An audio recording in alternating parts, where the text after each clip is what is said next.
ఓం శ్రీ మహాగణాధిపతయే నమ. ఓం శ్రీ గురుభ్యో నమ. ఓం శ్రీ సాయినాథాయ నమ. శ్రీ సాయి సచరిత్ర 10వ అధ్యాయం. సాయిబాబా జీవిత విధానము, వారి పడకబల్ల, షిరిడీలో వారి నివాసము, వారి బోధలు, వారి అణకువ, అతి సులభ మార్గము, వీటి గురించి తెలుసుకుందాం. సాయిబాబా జీవిత విధానము. ఎల్లప్పుడూ శ్రీ సాయిబాబాను భక్తి ప్రేమలతో జ్ఞప్తి అందు ఉంచుకునుము. ఏలన బాబా ఎల్లప్పుడూ తమ ఆత్మస్వరూపమునందే లీనమై సర్వులకు హితము చేయుటయందు నిమగ్నమై ఉండువారు. వారి స్మరణయే జీవస్మరణ రూపమైన సంసారమనుడు చిక్కుముడిని విప్పు తరుణోపాయము. ఇది అన్నింటికంటే అత్యంత శ్రేష్టము, సులభతరము అయిన సాధన. దీనిలో వ్యయ ప్రయాసలు లేవు. కొద్ది శ్రమతో గొప్ప ఫలితమును పొందవచ్చును. అందువలన ఇక ఆలస్యము చేయక మన దేహేంద్రియములలో పటుత్వమున్నంత వరకు ప్రతి నిమిషమును ఈ సాధనమును అనుష్ఠించుటకు వెచ్చించవలెను. ఇతర దేవతలంతా ఉత్తభ్రమ, గురువు ఒకడే దేవుడు. సద్గురువు చరణములను నమ్మి కొలిచినచో వారు మన అదృష్టమును బాగు చేయగలరు. వారిని శ్రద్ధగా సేవించినచో సంసార బంధముల నుండి తప్పించుకొనగలము. న్యాయ మీమాంసాది షడ్ దర్శనములను చదువ పనిలేదు. మన జీవితమనే ఓడకు సద్గురుని సరంగుగా చేసుకొన్నచో కష్టములు, చింతలతో కూడిన సంసారమనే సాగరమును మనము సులభముగా దాటగలము. సముద్రములు, నదులు దాటునప్పుడు మనము ఓడ నడిపేవాని యందు నమ్మకముంచినట్లు సంసారమనే సాగరమును దాటుటకు సద్గురు అనే సరంగుపై పూర్తి నమ్మకముంచవలను. భక్తుల యొక్క అంతరంగమున గల భక్తి ప్రేమలను బట్టి సద్గురువు వారికి జ్ఞానమును, శాశ్వతానందమును ప్రసాదించును. గత అధ్యాయంలో బాబా యొక్క భిక్షాటనమును, కొందరు భక్తుల అనుభవములు మొదలగునవి చెప్పితిమి.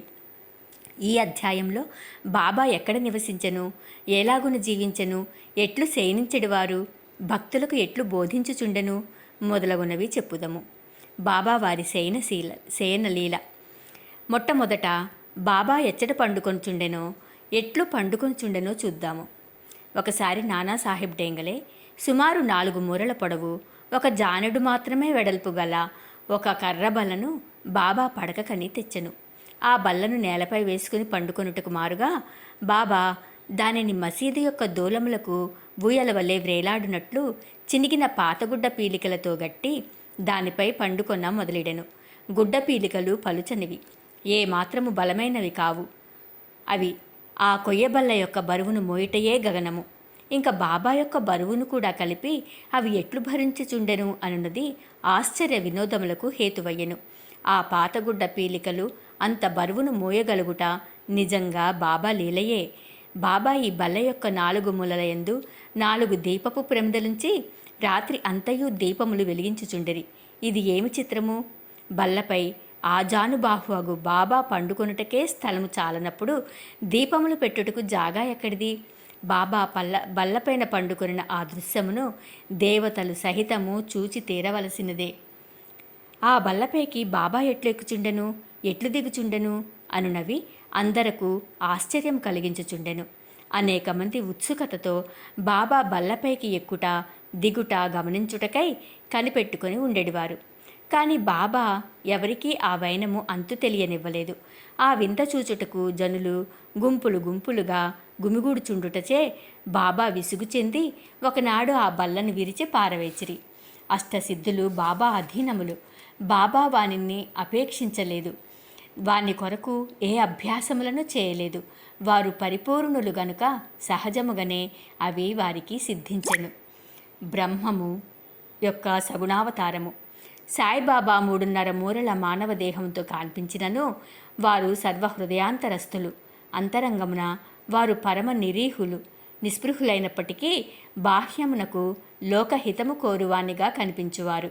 అంతరంగమున వారు మమకారరహితులైనప్పటికీ బాహ్య దృష్టికి మాత్రము తమ భక్తుల యోగక్షేమముల కొరకు ఎంతయో తాపత్రయపడుతున్న వారి వల్లే కనిపించెడివారు. వారి అంతరంగము శాంతికి ఉనికి పట్టైనను బయటకు చంచల మనస్కుని వల్లే కనిపించుచుండెను. లోపల పరబ్రహ్మస్థితి అందున్నప్పటికీ బయటకు దయ్యము వలె నటించుచుండెడివారు. లోపల అద్వైతి అయినను బయటకు ప్రపంచమునందు తగులుకొనిన వాని వల్లే కనిపించుచుండెను.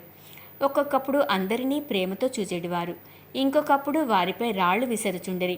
ఒక్కొక్కప్పుడు వారిని తిట్టుచుండరి.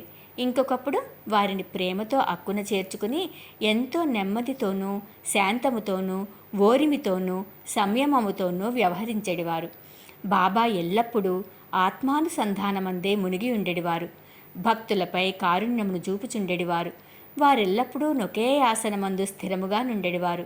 వారెక్కడకు ప్రయాణములు చేసేటివారు కారు. చిన్న చేతికర్ర సటకాయే వారు సదా ధరించెడి దండము. చింతారహితులై ఎప్పుడూ శాంతముగా నుండెడివారు. సిరి సంపదలను గాని కీర్తి ప్రతిష్టలను గాని లక్ష్యపెట్టక భిక్షాటనముచే నిరాడంబరులే జీవించెడివారు. అట్టి పావన జీవనులు వారు. ఎల్లప్పుడూ బాబా అల్లా మాలిక్ అంటే భగవంతుడే యజమాని అని అనిడివారు.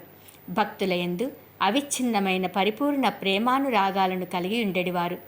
ఆత్మజ్ఞానమునకు ఆయన గని, దివ్యానందమునకు వారు ఉనికిపట్టు. సాయిబాబా యొక్క దివ్య స్వరూపము అట్టిది. ఆద్యంతములు లేనట్టిది, అక్షయమైనట్టిది, భేదరహితమైనట్టిది, విశ్వమంతయు నావరించినట్టిది అయిన ఆ పరబ్రహ్మతత్వమే సాయిబాబాగా అవతరించినది.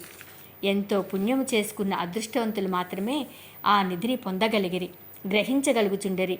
సాయిబాబా యొక్క నిజతత్వమును గ్రహించలేక వారినొక సామాన్య మానవునిగా నించిన వారు నిజముగా దురదృష్టవంతులు. షిరిడీలో బాబా నివాసము, వారి జన్మ తేదీ, బాబా యొక్క తల్లిదండ్రుల గురించి కానీ వారి సరి అయిన జన్మ తేదీ కానీ ఎవరికీ తెలియదు. వారు షిరిడీలో ఉండిన కాలాన్ని బట్టి దానిని సుమారుగా నిశ్చయింపవచ్చును. బాబా 16 ఏండ్ల ప్రాయమున షిరిడీ వచ్చి 3 సంవత్సరములచట నుండిరి. హఠాత్తుగా అచట నుండి అదృశ్యులై కొంతకాలము పిమ్మట నైజాం రాజ్యంలోని ఔరంగాబాదుకు సమీపమున కనిపించిరి.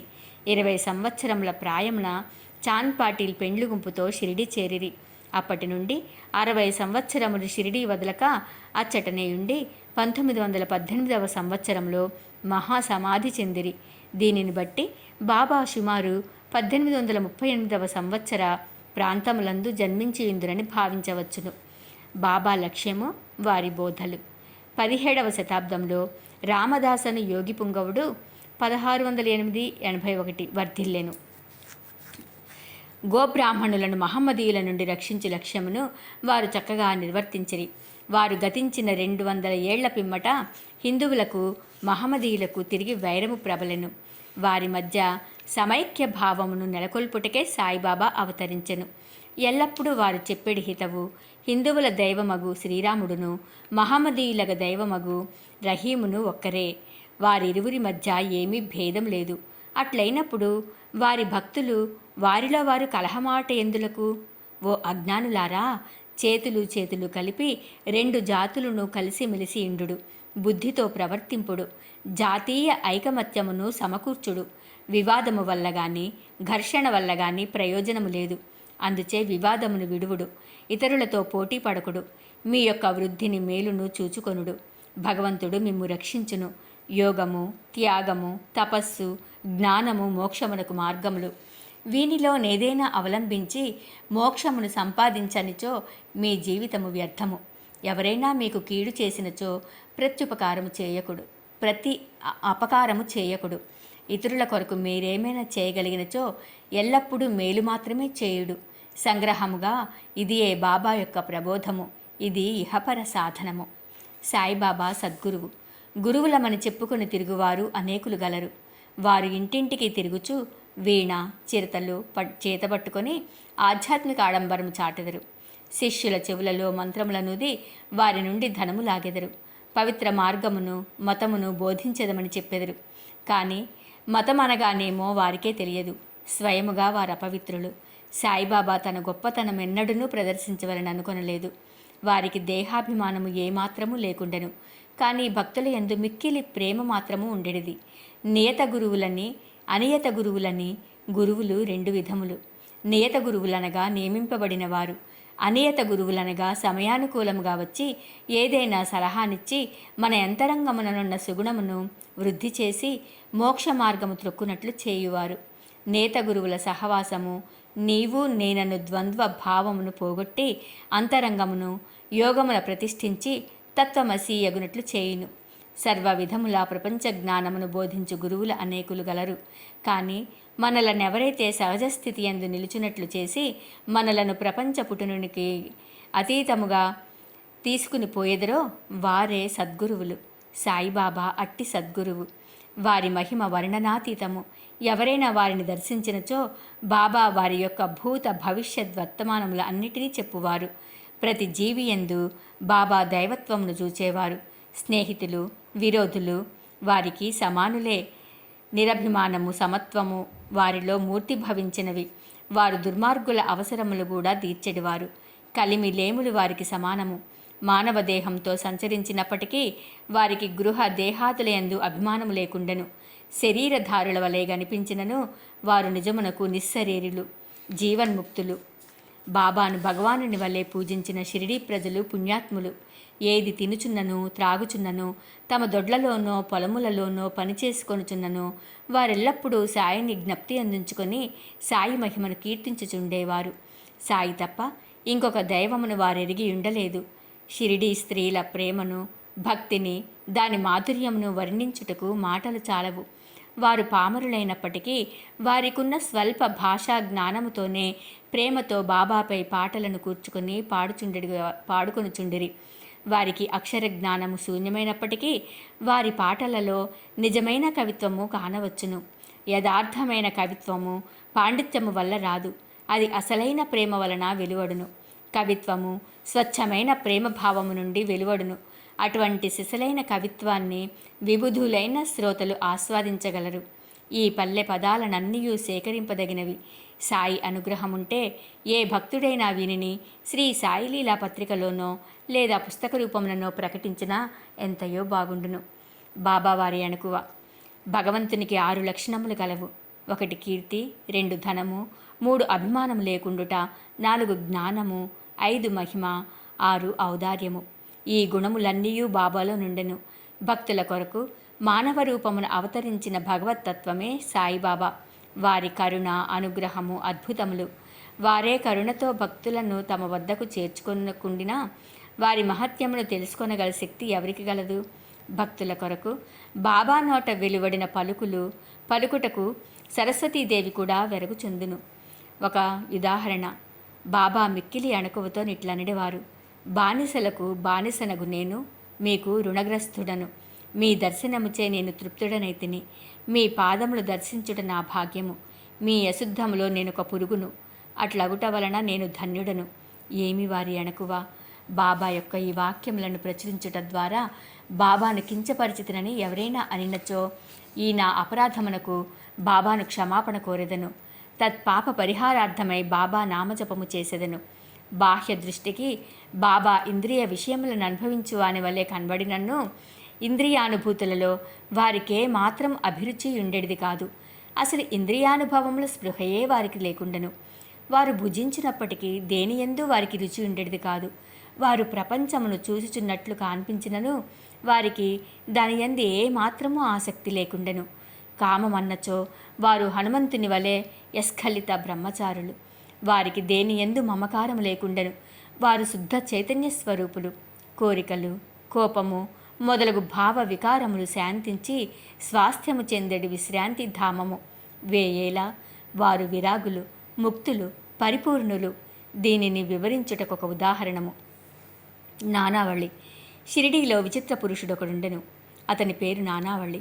అతడు బాబా విషయములను, పనులను చక్కపెట్టుచుండువాడు. ఒకనాడతడు బాబా వద్దకు పోయి బాబాను వారి గద్దె నుండి లేవవలసినదని, దానిపై తాను కూర్చుండవలనని తనకు బుద్ధి పుట్టినదని అనెను. వెంటనే బాబా లేచి గద్దెను ఖాళీ చేసెను. నానావళి దానిపై కొంతసేపు కూర్చుండి లేచి బాబాను తిరిగి కూర్చొనమనెను. బాబా తన గద్దెపై కూర్చునెను. నానావళి బాబా పాదములకు సాష్టాంగ నమస్కారములు చేసి వెళ్ళిపోయాను. తన గద్దె మీద నుంచి దిగిపోమ్మన్నను, దానిపైన ఇంకొకరు కూర్చొనినను బాబా ఎట్టి అసంతుష్టి వెలుబుచ్చలేదు. బాబాను నానావళి ఎంతగా ప్రేమించువాడనినా అతడు బాబా మహాసమాధి చెందిన 13వ నాడు దేహత్యాగం చేసెను. మహాత్ముల కథాశ్రవణము, వారి సాంగత్యమే అతి సులభ మార్గము. సాయిబాబా సామాన్య మానవుని వలె నటించినప్పటికీ వారి చర్యలను బట్టి వారు అసాధారణ బుద్ధి కుశలతలు కలవారని తెలియవచ్చును. వారు చేయునదంతయు తన భక్తుల మేలు కొరకే. వారు ఆసనములు కానీ, యోగాభ్యాసములు కానీ, మంత్రోపదేశములు కానీ తమ భక్తులకు ఉపదేశించలేదు. తెలివితేటలను ప్రక్కకు పెట్టి సాయి సాయి అను నామమును మాత్రము జ్ఞప్తి అందించుకొనుమనిరి. అట్లు చేసినచో వారు సర్వబంధముల నుండి విముక్తులై స్వాతంత్రము పొందెదరని చెప్పిరి. పంచాగ్నుల నడుమ కూర్చొనుట, యాగములు చేయుట, మంత్రజపము చేయుట, అష్టాంగ యోగములు మొదలగునవి బ్రాహ్మణులకే వీలుపడును. తక్కిన వర్ణముల వారికి అవి ఉపయుక్తములు కావు. ఆలోచించుటే మనస్సు యొక్క పని. అది ఆలోచించకుండా యొక్క నిమిషమైనా ఉండలేదు. దానికేదైనా ఇంద్రియ విషయము జ్ఞప్తికి తెచ్చినచో దానినే చింతించుచుండును. గురువును జ్ఞప్తికి తెచ్చినచో గురువునే చింతించుచుండును. మీరు సాయిబాబా యొక్క గొప్పతనమును, వైభవమును శ్రద్ధగా వింటిరి. ఇది ఏ వారిని జ్ఞప్తి అందించుకొనుటకు సహజమైన మార్గము. ఇది ఏ వారి పూజయు కీర్తనయు. మహాత్ముల కథలను వినుట పైన చెప్పిన ఇతర సాధనముల వల్లే కష్టమైనది కాదు. ఇది మిక్కిలి సులభ సాధ్యమైనది. వారి కథలు సంసారమునందు గల భయములన్నిటినీ పారద్రోలి పారమార్థిక మార్గమునకు తీసుకొని పోవును. కావున మహాత్ముల చరిత్రలను శ్రవణము చేయుడు, వానినే మననము చేయుడు, వానిలోని సారాంశమును జీర్ణించుకొనుడు. ఇంత మాత్రము చేసినచో బ్రాహ్మణులేగాక స్త్రీ శూద్రాది అన్ని వర్ణముల వారు కూడా పవిత్రులగుదురు. ప్రాపంచిక బాధ్యతలందు తగులుకొని ఉన్నను మీ మనస్సును సాయిబాబాకు అర్పింపుడు. వారి కథలు వినుడు, వారు తప్పక మనలను అనుగ్రహించగలరు. ఇది మిక్కిలి సులభోపాయము అయినచో మరి దీనిని ఎందుకు అందరూ అవలంబించుకున్నారు అని అడగవచ్చు. కారణమేమనా, భగవంతుని కృపా కటాక్షము లేని ఎడల మహాత్ముల చరిత్రలను వినుటకు కూడా మనస్సు అంగీకరించదు. భగవంతుని చేతనే సర్వము నిరాటంకము సుగమము అగును. మహాత్ముల కథలు వినుట అనగా వారి సాంగత్యము చేయుటే. మహాత్ముల సాంగత్యము చే కలుగు ప్రాముఖ్యము చాలా గొప్పది. అది మన అహంకారమును, దేహాభిమానమును నశింపజేయును. చావు పుట్టుకలనే బంధములను కూడా నశింపజేయును. హృదయ గ్రంథులను తెగ్గొట్టును. తుదకు శుద్ధ చైతన్య రూపుడగు భగవంతుని సాన్నిధ్యమునకు తీసుకొని పోవును. విషయ వ్యామోహములయందు మనకు గల అభిమానమును తగ్గించి ప్రాపంచిక కష్ట సుఖములందు విరక్తి కలుగజేసి పారమార్థిక మార్గమున నడుపును. మీకు భగవన్నామస్మరణము, పూజ, భక్తి వంటి ఇతర సాధనములేవియూ లేకపోయినను కేవలము హృదయపూర్వకముగా మహాత్ములను ఆశ్రయించినచో చాలును. వారు మనలను భవసాగరము నుండి తరింపచేయుదురు. మహాత్ములు అందుకొరకే నవతరించెదరు. ప్రపంచ పాపములచే తొలగజేయునట్టి గంగా, గోదావరి, కృష్ణ, కావేరి మున్నగు పవిత్ర నదులు కూడా మహాత్ములు వచ్చి తమ నీటిలో స్నానము చేసి తమను పావనము చేయవలనని వాంఛించుచుండును. మహాత్ముల మహిమ అట్టిది. మన పూర్వజన్మ సుకృతముచే మనకు సాయిబాబా పాదములను ఆశ్రయించు భాగ్యం లభించినది. మసీదు గోడ కానుకుని ఊది మహాప్రసాదమును తన భక్తుల యోగక్షేమములకై పంచిపెట్టు సుందర స్వరూపుడును, ఈ ప్రపంచము యొక్క అభావమును చింతించువాడును, సదా పూర్ణానందములో మునిగి ఉండువాడునగు సాయి పాదములకు సాష్టాంగ నమస్కారములు చేర్చు ఈ అధ్యాయమును ముగించదము. 10వ అధ్యాయము సంపూర్ణము. సర్వం శ్రీ సద్గురు శ్రీ సాయినాథుని దివ్య చరణారవిందార్పణమస్తు. ఓం సాయినాథాయ నమః. శుభం భవతు.